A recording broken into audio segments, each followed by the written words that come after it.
Hello guys, and on today's show, Coventry are up, Leicester are going down, and we discuss that epic race for second place.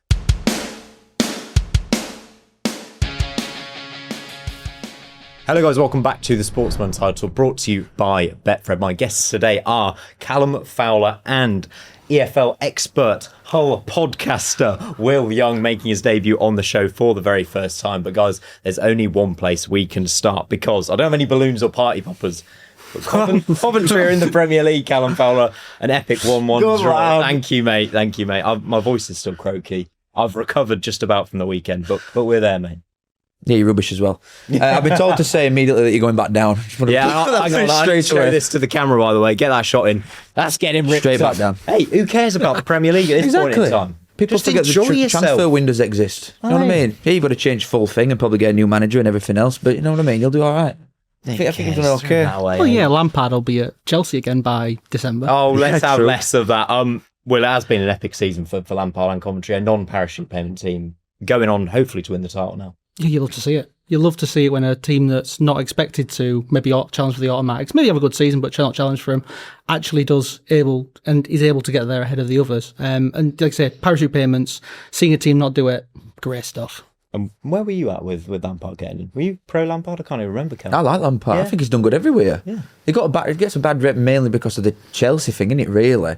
He did all right at Derby. I think he's really good at Everton. I think the Derby Bielsa thing was people didn't like that either, but there was nothing wrong with it, I thought, at the time. I think he's a good manager, me. I don't actually think you'll be in danger of losing him. I know we said this before we started this, but I don't think Lampard's going to be one that sort of leaves. I'd be worried about Radoni potentially getting a move upwards, like an Everton or somebody. Do you think he'd leave, though, at this rate? It's the same sort of thing with Lampard, though, isn't it? He knows he's going to start every week for a Premier League side. Like, Lampard's got a comfy job there. Is it worth risk to move up, like, 5 places to a mid-table side? Probably not yet. Like, I'd rather take risk and see if you stop up first. They'll get a move if you go down, though. We need to talk about that moment because the away end at Eagle Park was some place to be on Friday night, and it was another poor performance really from Coventry in the 1-1 draw. But will that equaliser, that moment in front of that packed out away end? I mean, what a moment! Oh, great stuff! And whenever you see Limbs in the away end like that, it's always a really enjoyable watch. Yeah, Coventry they've struggled the last couple of games, but they've been able to just get over the line, which is what they needed, really, and then they can enjoy the rest of the season. Absolutely. A win on Tuesday night brings them the title. Coventry going up to the Premier League. I'm a very happy boy indeed, and I need to try and sign on and get this on this show next year as well, actually, because hopefully I don't even get replaced on the Championship show. You'll be on it year after anyway, no matter. Yeah, I probably will, that's the thing. Let's talk about another big game, Cal, on Sunday. Ipswich 2, Middlesbrough 2. Yeah. I mean, I was really impressed with Borough for this one, and were they robbed? Oh, yeah, 100%. Of course there was. It's never been a penalty ever. I've seen a lot of people with tinfoil hats on thinking like, oh, Ipswich have been getting too many penalties and all this type of stuff. I don't think it's that, but it's never a pen. No. Ever. I think even with VAR, they've just been robbed, man. He's never getting there anywhere. If you're to get stuff like that, you don't get that in like halfway line, near my net box. They've been completely scammed. I saw it and I thought, he won't give that, the ref. But in the Premier League, I think it would be a penalty because they'd slow it down, they'd look at the pull. But the distance the ball is ahead of reverse. He's never getting there, Will. It's one of those where if it gives it in the Prem, VAR's not going to overturn it. If he don't give it, VAR's not going to give it. It was very soft, very soft. And it's disappointing given that Middlesbrough looked like they'd turned around their kind of poor form and put in a really, really good display to put themselves in the conversation for a second. There's a word to be said on Ipswich, though, at the minute, because a defeat to Portsmouth in midweek. They had these 2 games in hand. It looked like second place was theirs for the taking. And the others have now caught up. We'll come on to Millwall in a bit, level on points with them. What are you making of Ipswich right now? I worry from that Southampton game's big. Like, really, really big, obviously, with how good they've been. But, like, obviously saying they've lost to Portsmouth and stuff like that, the form's not very good at the minute. You know when they're going away to like Charlton on Wednesday, and these games against sides that are just going to low block you, and you've got to break them up. And I think similar to Middlesbrough, it's easy to look at Middlesbrough and said the 9's not good enough. Really, I'd say the same for Ipswich. I think even though they scored twice, both from at weekend, look at Azon and think a couple of times he like snatched it, didn't he? It's quite rushed at top end at pitch. I don't know. I feel like it's clear to see really why Coventry are that much in front of like all these chasing paths. They've all got some that they're not quite there with, which Coventry have obviously just finished thing. Ipswich were pre-season favourites and they've got the deepest, best squad in the league, you'd probably say, Clark and Philogene and the rest of them we could go on to list. But it doesn't feel like McKenna's quite got them going at any real point this season. They've not been on a massive winning run, and key point here, Will, they've really struggled away from home. They're like mid-table for away form, and their next 3 games, as Callum alludes to, are all away. Charlton away, West Brom away, Southampton away. It's do or die now for everyone. Absolutely. It is weird how their form has been very middling, considering, like I said, the squad. You would say they were going to be automatics before the season, absolutely. And there are players like Clark on the wing with Philogene as well. They are fantastic threats to have. And you wonder why they've not capitalised on it, because they've had the goals, but somewhere else is just not working for them. Yeah, it doesn't make any sense. I think they look poor in middle. Yeah. They've got Matt C was getting really good individual. Yeah, Matt C was the one. I'm not being funny though. Him. If Jack Taylor's starting for you in Middle Park, he's a decent footballer, but he can't. Surely he can't be starting him. If he's one of your best 2 midfielders, it shows a lack of something, doesn't it? Really. But I think both midfielders look poor. Obviously, Middlesbrough massively missing Hackney, but it was just like a basketball game. There's no real control all game with it. I think they both looked a bit weak at middle. Yeah, I completely agree with you. I think when they signed Nunes, you thought he'd play a bit deeper. He's turned out to have to play in the 10. They've got all those attacking players, and yet it still doesn't seem to quite fit. But 3 wins out of 4 guarantees it for them, Callum. But I don't know if I can see them winning through the last 4. Well, I think it's got to be a common theme, ain't it, that people think they're going to lose to Southampton. And like you said, West Brom is not an easy game at minute. They're unbeaten in 8 games or something. Another side that's going to sort of fate you and want to battle you. It's not so much about quality. These sides are scrapping to stop up. I know Charlton ain't good form either, but them 3 away games on bounce. I think they've got QPR at home maybe last game, someone fairly easy like that.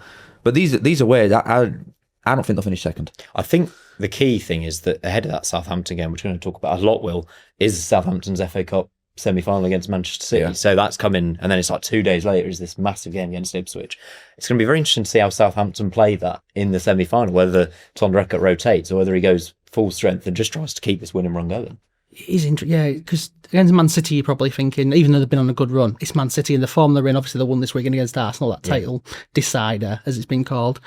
They're going to be in the form of their lives. But like I say, Southampton, they've been unbeaten. I think we were the last team to beat them, and that was in mid-January. There you go. Yeah, it's 18 games. It's ridiculous. Yeah. And so you're saying Hull City are the cause of Southampton's promotion? We might have the hood on them. We've done the double over them this season. Bring on the playoffs. Maybe we might be worth it. We should talk about Borough as well, because it looks like they might have to settle for the playoffs now. I think failed to beat Ipswich. Sheffield Wednesday at home though, winnable. Watford at home, winnable. Wrexham away. We'll see what happens on the final day. I think that, but they're not winning any games. Middlesbrough. Real key point there. Actually, good point you made. Yeah, they're not actually winning any games, especially these home games against teams you'd expect them to be. Yeah, again, it's just like a 9, innit? I do think in a couple of them games they're not creating a great deal. I think they're struggling to break these sides up, but against Blackburn and even against Ipswich, they had a few chances, obviously, but they're just not taking them enough. And it's all right saying, they've got these games at home, but if they're not winning for ages in a row, they're on 2 wins in 10 games or something. Middlesbrough, the form's so poor. And you've got to win everything and hope that other teams sort of do you a favour. I think it's settling for the playoffs now. We should talk about the EFL awards as well, actually, because it happened on Sunday night. Hayden Hackney named Player of the Season. Are we in agreement there? What do we make of that? He seems to have good PR, I will say, in this Middlesbrough team, but he's clearly one of the elite players in the league. Would you give him Player of the Season? I mean, I think he could have given this one either for, really, to be fair. But I'm not sure because of what Middlesbrough have now done in the season, where it's going. It's this weird thing where it's done before the season ends. Because it's done before the season ends, it's really awkward because, for example, Manager of the Season, if Southampton go up second, Tom Reckert should have been in that list. Absolutely. Point, yeah. It's incredible. Yeah, you're bang on there. You're not having Hackney, are you, for the Player of the Season? Not really. I think people are going too far, though, now, saying he's not even Middlesbrough's best midfielder. Morris is good, but come on. Yeah, exactly. Yeah. Come on, we're taking a bit too far there. I'd have given it Rushworth, which is sad to say a keeper wins it. I'd be fine with that, because he played for Hull City last season briefly. I'd be fine with that. Yeah. People always look at top goal scorer and think that's an easy tap-in, but it's not highest goal tally ever. I know it's from mid-table side of Portnick, but I'd have gone Rushworth. I think he's probably the main reason you've gone up. Yeah, massive. He's definitely saved us 10 to 15 points probably, and that looks to be the difference between us and the rest of the chasing pack. Frank Lampard, named Manager of the Season. He's robbed that one. Are you joking me? No. What do you mean robbed it? Have you seen this table? 86 points. Look at where we all are. Yeah, 6. Transfer embargo. Yeah, incredible. We were expecting a relegation fight. Yeah. They were unanimously second bottom. They might not even finish in the top 6. Oh, exactly. That's why it's stupid to do it now. I mean, yeah, that's the problem. Exactly, having it early. I don't. Even if we finish 7th, it's an incredible job. I don't always agree with the league winner getting manager of the season. You can't argue with it. To be fair, But at you the end of the can't day, argue with it but this time. I'm having old manager. I still would have personally bias as well there. Say guy. Even Kim Elber got nominated, and look what he's done over the last few weeks. So. Yeah, I'd have had Tonda. No, I'm not having it. It's Lampard 100% all the way. I mean, he's got the. Why is it if all get promoted under If all transfer get promoted, embargo? that changes things. But they're not going to get promoted. That's the problem with having the awards early. Oh, all right. Looking camera I'm into that. going to pretend I didn't hear that. Yeah, that one Why going under not? the radar. I don't know. Their form looks. We're going to do a whole City chat in a bit, right? So let's save it until then. But you can't argue with a non-parachute team running away with the league and going to win. I just have done. Yeah, but they're in a transfer crap embargo. argument, Cal. I'm being able to spend a penny. Yeah, exactly. They're in a transfer embargo. We made profit this summer. Oh my! No, you didn't. Sold Ben Sheaf. You still run at a loss. Sold someone You else. still run at a massive loss. We must have made profit this summer. We hadn't spin out. Yeah, all I right. hope so. Well. It's happened now anyway. Race for second. Millwall got a 2-0 win at home. Pretty straightforward against QPR. Cal. Big fan. I'm level on points with Ipswich. Is going to the wire, and their fixtures are pretty kind as well, I think. Yeah, but that's where they drop points in games like that. I don't know what it is. It might be QPR, Swansea. You know what I mean? It's them type of sides, sort of the nothing teams, I guess, this season. Maybe they've got Derby. I can't remember. But they're games that Millwall drop points in. They've got Stoke away, Leicester away, and Oxford at home. Oh, like the Oxford one worries me a little bit. I think they'll probably win the first two. But if Oxford are trying to stay up on last day, that'd be textbook Millwall to drop but points that's at the there. Den, though, isn't it? I don't know. I hope they do it. I really do. I hope they do it. But I think it's probably them or Southampton that could come in for it. For second place. You saying Ipswich aren't going to? I'm not fancying them. Them away games in a row are scaring me. I've got to be honest. Yeah, it's an interesting one there for Millwall indeed. How are you feeling about Millwall's chances? I mean, talking to managers of the season, Alex Neil has to be in that conversation. Nominated as well. Definitely. Superb Really? I think he's been in the conversation, but the thing that Alex Neil I think has the advantage of is last season he started turned it round for them. Yeah. He started getting, so it's kind of been a season and a half of improvement for them there. They've got to have been expected to finish in there. I think a lot of people were expecting them to be at least top half for certain, playoff push. Third, play automatic promotion. Kind of like fifth. Yeah, but there is a big difference between finishing 5th and 6th and challenging for the autos. Yeah, especially with the parachute squad, teams. I think the squad is really underrated. They didn't really tweak that much in January either. They've had a lot of injuries. I feel like if they'd have had full fit side all season, I think they'd have been in there. Yeah, it's quite a small squad though. They've got a very good 14 the core players. Of it's top draw. I think the defence is unreal. Yeah, for this division. but outside of that, with the depth, when you compare it to Ipswich and Southampton, it's not the same level. I still think they're expected to finish in top 6. I think they've got a top 6 squad and we're expected to probably be in there this season. I think they're that good. I really do. Apparently, producer Seb's trying to show me a side. My eyesight ain't that good. Birmingham are looking at Thomas Frank, reports Football League World. I don't know on their validity. What do you mean looking at him? What? Is that like? Did they really not like that draw against us that much? Thomas Frank. That's insane. I think it right bloke. There's not a Tottenham. chance in hell that happens. Not a chance. Get a grip. No, Whoever get a grip. wrote that, you're in wrong line of work. That's ridiculous. Not happening. That's like, I saw last week a rumour of Andy Robertson getting linked back with us. That's not happening. That is ridiculous. Hey, it's getting to silly season in the transfer window, and that's certainly one of them. We need to talk about Southampton on this winning run. 19 unbeaten, 8 wins in a row, beating Swansea 2-1. Cameron Archer, last-minute winner, coming from behind again. They just look unstoppable, Will. It feels like it's written in a way. It's like, how are they still, like every single game, getting these points from like the depths of despair almost several times? Like I said, last time they lost was to us mid-January. That's insane. I think Ben said on the show last week, like they'll have to be perfect pretty much to get to the end of the season. Yeah. But they've got an ideal game coming up in Ipswich. Yeah, absolutely. And there's only 3 league games left and an FA Cup semi-final for them. But if Millwall win all the games, it doesn't matter. And if Ipswich win as well. Yeah. If Ipswich win the other 3 and lose, Could you see Southampton winning them? Oh, they've got some favourable Bristol ones. City at exactly. home Tuesday, they'll win that. Light work, yeah. And they've got Preston Man on the City at final day. Wembley. I don't know about that one. That's worrying though. So they've got Bristol City, Ipswich at home, and then Preston. They're going to be running around chasing shadows for an hour and a half against Man City though. Yeah, but it feels so disrespectful to say it, mate, but rotate your team for that game. You're not rotating your team in FA Cup I don't think you semi-final. can for an FA Cup semi-final. No chance. I know, but No way. I don't know. It feels a little disrespectful to the fans at 10. If they do, then owners had a word with him. Yeah. I'm being serious because they'll just think, there's more money in getting promoted. Football's about winning something. They're in a semi-final. They cannot. Yeah, in rotate this that scenario, team. if I could choose between promotion or an FA Cup, I'm absolutely picking the FA Cup. Of course you are. You get around Europe after. You want to win something. Yeah, you do. That's absolutely what it's all about. It is what it's all about. I don't know. There are tough 4 games and it's coming in the space of 2 weeks now. So the league games are sorry, Bristol City, Preston and Ipswich. Ipswich. I could see them winning all them. I can see them winning all them, which means they would be on quick maths 84 points.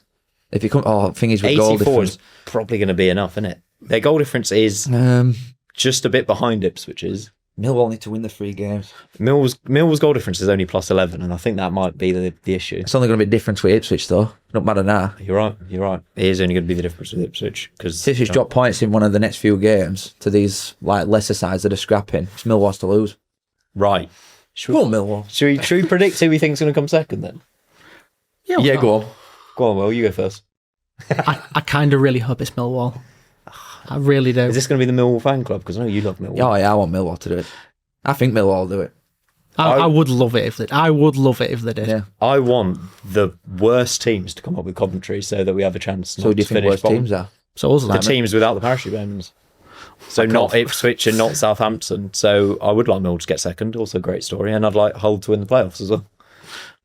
You're still going down. So, no matter whatever way you want to spin it. Yeah, but we're going to go down in 18th, not 20th. Come on. Go down in style. Yeah, exactly. Massive game also at the bottom of the table. Let's turn our attention to that. Will Portsmouth 1, Leicester 0. Leicester 8 points from safety, 9 points left to play for. I said last week, I think they're gone. Think it even more now. Absolutely, I think that they're doomed, and the game suggested as such. Anyway, they didn't look up for it at all, and Pompey were much better side, had much better chances. But I don't understand what's going wrong there at all. Like the whole season, what is going on at Leicester? It's very similar to Tottenham in the Premier League. Just a load of players who should be way higher than they are in the table, and they're just not seeming to play for the team at all. Did you see the Harry Winks spats going going on the coach? And Yeah. Hamza Chowdhury when he got subbed off, arguing with the home fans. Like, that is just a toxic Winks club is a right joke. now. Winks, yeah. I don't understand it though. Like, You've traipsed down from like these won Premier League 10 years ago. I know you can't just go back and say something like that all the time as an excuse. But even then, they won the FA Cup like 5 years ago. Yeah. 6 years ago. How many times have Leicester been in League One in their history? Like once, twice, something like yeah, that. they were in it for a few 2008 years, they were in You're it. traipsing They went down down, from Leicester to Portsmouth for an 8 past 12, and then your own players doing that to you. The clowns, man. There's no fate in them at all. They're pathetic. They are gone now unless something drastic happens with So West Brom. they are like a load of players who know they probably won't be there next season, and they're not really that bothered. They don't deserve other moves. Might be funny.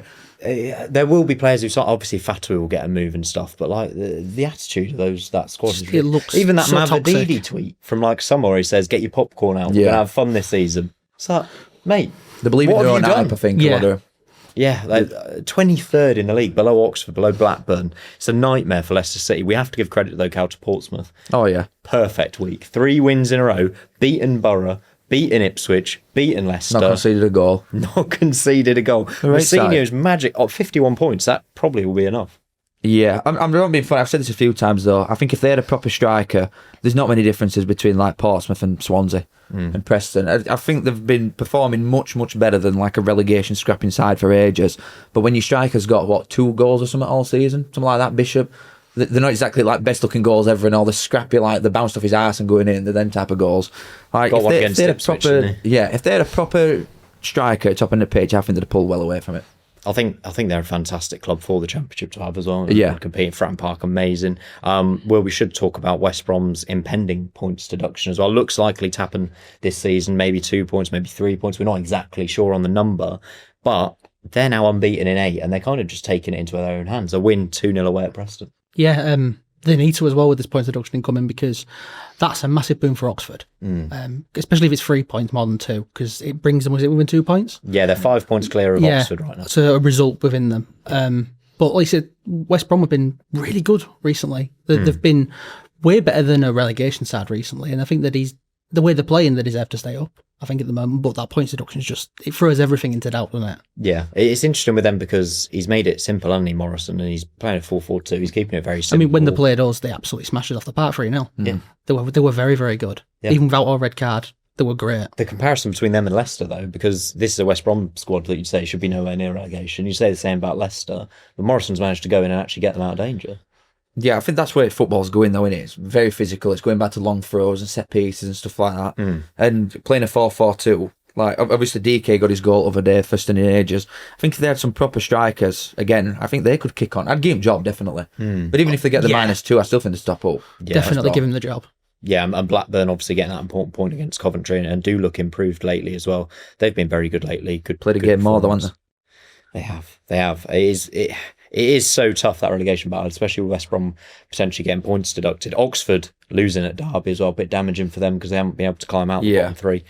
And they conceded from their own throw-in, Cal. Like, that breakaway goal was just... rapid, though. Yeah, just horrendous. It's lightning, isn't it? How can you have a throw-in and then concede? Like, I just don't understand it. And Derby, obviously, in playoff contention, we'll come to them in a sec as well. How are you feeling about Oxford's chances? Because Bloomfield has improved them, but they haven't been winning games. Exactly. It's all right playing well, but then you're never shifting, are you? If there were like another 5 games on season, you'd think, oh yeah, they're definitely going to get out. But I think they've got Wrexham at home, like midweek, something like that. It's for both teams, a really big game. Yeah, I think it is Wrexham. You get to that stage where a draw's not good for anybody. So it's like, who's got better quality out of them too? Obviously, Wrexham have got the miles better players. But Oxford need to win that, or I think they're gone. Oxford have Wrexham at home, then Sheffield Wednesday at home. Oh, that's an absolute, they have to win that. And then Millwall away. Even that, you probably need 7 points. Yeah, it does look pretty hard for Oxford to get out of it unless West Brom they need to beat Wrexham. They need to win the next 2, don't and they? I think they need to hurt for West Brom to get at least 3 points. Yeah, as well. Absolutely. It's so difficult for them. Derby, by the way, we will come on to the little race for the playoffs, which is kind of developed over the last few weeks. Derby getting another win. They're on 66 points. Wrexham on 67. Hull City on 69. How are the nerves? Are you looking over your shoulder? A little bit, yeah, just a little bit. Because obviously recently we've gone off the boil. And I mean, recently we could have been, after the Sheffield United game, we could have been 7 points clear of 7th, and now we're 2. That's in the space of 3 games. It's a massive drop off. Can you see Derby or Wrexham catching hold before the season's out? Similarly with Oxford, I think if there were a few extra games on end, I could have seen Derby getting in there. But I feel like they've peaked too late, really. Hull, obviously, because of points difference there, and Wrexham aren't playing good. Wrexham have been rubbish for ages. Obviously, they've got Oxford on Tuesday or Wednesday, whenever it is, who need to win. If I think Hull could limp over the finish line. Yeah, I think which is all they need to do. We're lucky that we have that points gap, even if it's only 2 points. And I think the fixtures favour us a little bit more than the other 2. Have Wrexham got Middlesbrough as well, maybe? Wrexham have got some tough games. We've got Leicester, Charlton, and then Norwich on the final day. So maybe like 4 points might get a lot of line there. What Derby's fixtures? Let's have a quick look at Derby. I think they're favourable-ish. Norwich away, that's really difficult. Yeah, but they're doing no to that. I know they're in good form. QPR away and Sheffield United at home. Yeah, we've got Norwich at the right time on the final day. Yeah. It's probably, they're going to be out with the contention at that point, I think, for certain. I think, to be fair, if we get anything from the Leicester game, they are out of contention, I believe, as well. They can only get now to 70 points. Yeah, so Norwich, we get anything. You're on 69, so you are pretty much there. This weekend, though, 1-1 against Birmingham. Let's do a bit of a deep dive onto Hull City. What happened this weekend, and why is it going slightly off the ball? Obviously, an amazing season, and you're where you didn't think you would be. Absolutely, yeah. At the start of the season, I think most City fans would have cut your hand off for 21st with the transfer embargo that was put in us, and losing another manager. I mean, Ruben Sayers, when he came in, he did an okay job, kept steadied the ship and kept us up, and obviously got sacked straight away. And I mean, what he's done since then, but Sheffield United sort of kind of proves the point of that was maybe a good decision. And Sergej Jakirovic, fantastic choice. It turns out it's weird when it's an unknown manager. You're not sure it was what's going to bring in, but he's been fantastic. I think that's kind of like what we were saying at the start when he was appointed. It's just a case of we're just going to have to wait and see. It was the same. City fans were the same. It's like, because we've had unknowns before that under our ownership. We'd brought in like Shotar Arveladze from Turkey, and he didn't have a good time. We brought in Tim Walter, and that was a disaster. So it was nice to 3 times eventually gets it right. With those managers, just to touch on that, it felt like all of those managers have brought in quite a lot of players, and therefore whole squad's been quite imbalanced. Our turnover over the past few years has been massive. But obviously this season, Turkish players as well, didn't you? At one point, yeah, we did. Yeah, we had quite a few of them. But yeah, the turnover has been massive. But obviously this summer, because of the transfer restrictions, the turnover has been a bit less, and I think it's actually helped us. Yeah. Because we've been able to build a core of players that are already there and keep experience and bring in canny free signings. Like, well, we'll get onto Ollie McBurney for a start, but. Go on, you can talk about Ollie McBurney if you want. Why not? I've not seen the strikers have such an impact on our club since, I don't know, maybe even like going back to when Fraser Campbell joined us on loan in 2008 when we went up to the Premier League. just have a sort of galvanising effect. But it's mad that we was able to get him for a start because of the clubs that were linked with him. Like it was a link going back to Sheffield Wednesday, Sheffield United. Sorry, but it's mad that we was able to get him. And then look at what he's done while he's been here. He's 14 league goals, 15 all competitions, 7 assists. I think he's only Vipotnik's had more goal contributions this season than him. He's been such a shining light, but in just him, obviously. There's Joe Gelhart's got the same number of league goals as him. And he's sort of like been under the radar in general. And you've got Carl Joseph, who's come up from League One with Wigan. He's been, again, playing out of position out wide, but still got 8 goals. So there's been some really good attacking plays. But I think the issue that City have had recently, going back to the Birmingham game, is whereas earlier in the season they were very efficient with the few chances they got, they've kind of lost that a little bit this recently. So they've had many chances, but they're just not putting them away. Yeah, and I think it was the same. It was against Millwall. They should have been out of sight at half time, but they lost it against who we just played Birmingham. I forgot what their name was. Against Birmingham, we had the chances. Against Wrexham, we could have had more. It's been really Coventry as well. Yeah, Coventry was a good chance. I'm fine with the 0-0 there, but yeah. So the efficiency's gone down, but we're being able to limp over the line because like the results below us are kind of similar. Yeah, absolutely. And it's interesting because we've talked about Hull's kind of underlying numbers all season. I'm sure Will's absolutely sick. I love the way I love to hearing about XG. Yeah, but Ollie, man, I mean, biggest critic of Hull City ever. Go in and get your thoughts in on him in the comments below. But we've thought that their XG wasn't sustainable for the whole season. But what they've got is some really efficient strikers, as he's just alluded to, a really organised squad and a really good manager. It's just been like a perfect mix. Well, people have been saying the same about Villa, though, all season as well. Like, but if you've got players that are that good and a manager that's that good, then you're going to be all right with it, aren't you? You know what I mean? I think it's not going to be the highest points tally ever to finish in there anyway. So they've took advantage of what is like a bit of a lesser league towards top, I guess you could say. But I think Djurkovic is mint. Yeah. And it is the risk that you take. You know, when you go for like an unknown manager like that, you will get some onking ones like you've had. It's the same like Barnes to an extent. We brought Gerard Struber over here, like Valerian Ismail, 2 that were really, really good for us. Then we brought like Poyer Asbaghi and like Jose Marais, fellow that got us relegated below Derby with minus 30 points. You know what I mean? So it's the complete risk that you take. But if you get someone like Djurkovic, like Hull have got, it's worth it, isn't it? When you look at someone like that, because who else could have had him up there? You know what I mean? They've had to rate you, regardless of what expected goals and all that crap, they've had to rate you. Supposedly before the season he was given the target of top 10, which in August sounds insane. Yeah, it does. Now so really, he's not really up for manager of the season because he's just done. All right, okay. He's just in the top 10. We were Coventry expected to be 4th. Yeah, right. Yeah, Sergei's it's his personality as well. He's such a lovely. Even though you look at him, you think he's maybe a cool character. He's so funny. You listen to him in like his press conferences. He's so funny. He gets on well with everyone. He's very honest about City as well. His ability to change tactically as well, because like some games will be that open attacking, go hell for leather. Yeah. And then some games like against away at Middlesbrough and away at Southampton, we were very tight, compact defensively. Did actually against Portsmouth as well. Very tight, did almost nothing and scrapped a goal. Hit him for 1-0, yeah. Some of the stats I do like on Hull, by the way, is I think it's most goals on the counter-attack, quickest fast breaks this season. That makes perfect sense. Also, the amount of bodies you get into the box when I've seen you play is unbelievable. Well, counter-attack is absolutely our bread and butter this superb. Season. It's like our main asset. That's the problem I think that City have against teams like Birmingham, who maybe come with.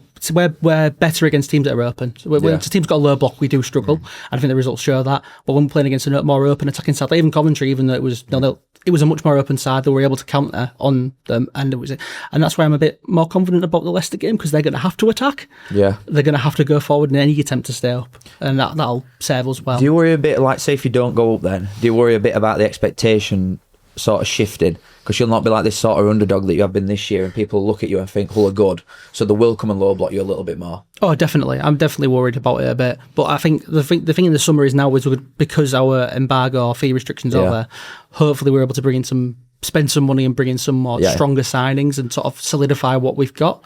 But I know what you mean, because I think I don't want to bring up Barnsley. No, yeah, when Barnes got in the playoffs and then the following season it just fell apart. Everybody they change their opinion on you. People don't look at you and think, oh, we're going to steamroll these, let's try and play against them. They come and like expect you to do something against them. It's a different ball game completely when you ain't got players for it. Yeah, I think what we need mostly, I need to strengthen our. If we need strength, because up front, I think we're okay. And defensively, the centre backs, even though our defence have been poor, they've all had good performances in them all season. We'll take Charlie Hughes off you in this summer, I think. Couldn't get him last summer. We'll keep hold of him.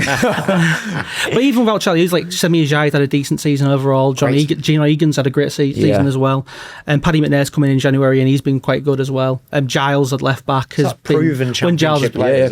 When Ryan Giles, when he came to us, he had an awful time at first, but this season he's just kicked on. He had 8 assists and then he got injured, so they played 29 games. And I think of those 8 assists, 6 of them for Ollie McBurney as well. So their partnership was fantastic, and it's something we've missed recently. He's come back thankfully, so hopefully the last 3 games it helps. But up front and defence, I think it's the midfield. It's strengthen the midfield, and I think we might be all right next season. Maybe not a playoff run, maybe mid-table. But, hold your horses. You're writing off this season. Yeah, true. You sit 6th in the table. At the moment, you're finishing in the playoff places. Cal, how do you think Hull's season ends? Where do they finish? And what happens next? I think they're finishing playoffs. Yeah? 6th, obviously. Yeah, I think they'll finish 6th, but I can't see them going up. It's exactly my fault. It's exactly my fault. I think you'd be better suited, and this is potentially where you'd be interested in Southampton results. You'd be better suited playing an Ipswich or a Southampton than a Millwall over 2 legs in a semi-final. I don't know if you agree with that.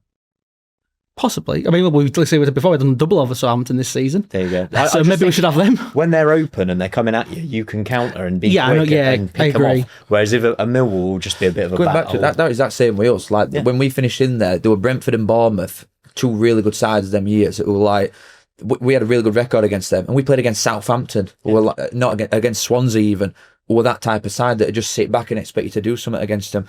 And going on to like Southampton here though, everybody sort of thinks if they finish in there, they'll steamroll it. I think if they finish against like Millwall or Hull, I think they both do Southampton over 2 legs playing like that. It's different football. Well, like I said before, having that, we play better against teams that are more open. So I think we will have a better time of it than people maybe expect. Yeah.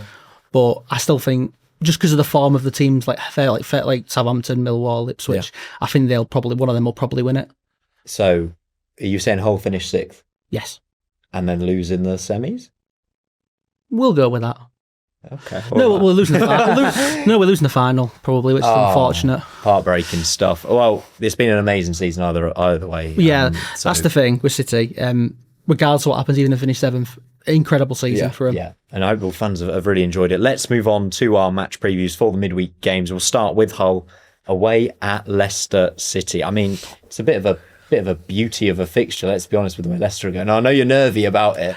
It's exactly the sort of fixture that could be a banana skin as well. But as I said, because of the way we play on the counter, and Leicester are going to have to go for it because they're in dire straits. They can't draw. They need a win to have any chance of getting out there. So they need to go for it, and that theoretically plays into our hands. But obviously, it's an easy banana skin as well. The thing is, I think if we get an early goal in our last couple of away games, we've managed to get an early goal against Oxford, we did, and against Sheffield United, we did. If we get an early goal, I can imagine the King Power just turning on that immediately. Time. Yeah. I think that first goal was crucial in the goal. I think we'll batter him. I swear down. I just don't think there's anything left for Leicester now. I know they're not mathematically down, but they might as well be. They've got nothing about them at all. There's no like there's no structure to them. I don't think any of them are like fighting for it. Like you saw Portsmouth obviously going for it at weekend. I think they've got so much more quality than them. I think the coach better than them. And like you're saying with like Omas Bay, which is so true. Like Leicester are going to expect straight away to get on front foot and stuff like that. Crowd are going to be on the back, and rightfully so. I think they'll just crumble. The game for Leicester to turn up isn't this game. It was at Portsmouth. Yeah, they needed to do something, didn't. and they didn't. So score predictions. I'm going for a 2-0 Hull win. I agree with you. Yeah. Well, on our podcast, I predicted a 3-0, so I'm going to have to stick with that. 3-0. Oh, that's what we like to see. Yeah, definitely see it. And if Leicester lose, they are relegated to League One. Do not forget. Bromley away. Ole. Sorry. I'll calm down. I will take heed from the fact that the last time Leicester went on to League One, we got promoted. So, there you go. You never know. Was that 2008? 2008. Yeah. That's when Coventry stayed up on the final day, having lost 4-1 at the Valley. Unbelievable scenes. Thanks, Leicester. Norwich versus Derby on Tuesday as well. Obviously, Norwich probably not going to finish in the playoffs for this one. Derby, again, probably need to win out and really get some points on the board. It's a tough one, this one, Cam. Yeah, I think it's where it ends for Derby, though. They need to win, don't they, again? And how many... Like, Norwich have obviously got a loss in the last 5, but they've not lost many That was for a Ipswich while. as well. Yeah. So Derby's recent losses have been to sides in the top 6 as well. It might be Millwall, Coventry, Yes. and other one, maybe Southampton or something. It could be like Coventry, 3 yeah. that go up. They're Derby's losses. So they're against good teams. They've got to win. I don't think they do. I think that's end for Derby. Score? Midweek. We'll go with a draw. We'll keep them in it 1 apiece. I'll go 2-1 Norwich. Just think Norwich are incredible, and it's really frustrating for their fans that Liam Manning was in charge for so long. Yeah. Because if they'd had 3 games more, Exactly, yeah. If they had a few more games, it would have been a good run Kick for on them. next year, though, then. they're going to be strong next year. They could replicate maybe not go on to win the league, but Coventry last season, Lampard took them all the way to the playoffs and then lost. If they keep going under Clement, they're going to be serious. And then with top 8 being playoffs from next season as well, I think they're guaranteed almost to get to that, yeah. Unbelievable. Score prediction, Will. Oh, God, yeah, forgot about that. So did I. I don't like it, but it's an advantage. Yeah, I bet you wish that was in this season. Definitely. I think a draw is probably a good shout because both teams are in decent, similar form. And it's probably the best result for us as well, so I'll be hoping it's a draw. And then a massive game in midweek, Oxford versus Wrexham at both ends of the table. Oh, this God. is crucial. Well, I'll come to you first. Again, and we've talked about teams needing to win. Oxford probably need to win this one, as do Wrexham. Absolutely. I think Oxford, because it's at home, Oxford are going to have to be on the front foot and go for it. And similar to us with Leicester, Wrexham, if they just sort of like hit him on the counter, could do something there. But Wrexham recently have looked very poor, I think. They've looked very poor.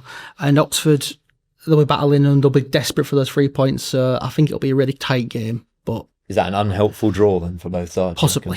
Don't do all 3 of They them. don't do anything for either of them, yeah. Wrexham did beat Stoke 2-0, but Stoke are pretty much written off the season. Oxford beat Watford at home in a recent home game, didn't they, as well? Yeah. So We drew home we form's drew with crucial. Oxford recently, and that was another game we had chances we should have probably taken, but we didn't. I think I need to back Wrexham to win it, though. I think they will still be in the conversation. Maybe on the final game against Middlesbrough, it feels like that will have something riding on it. I'm going to go 2-1 Wrexham, and that'll probably be it for Oxford.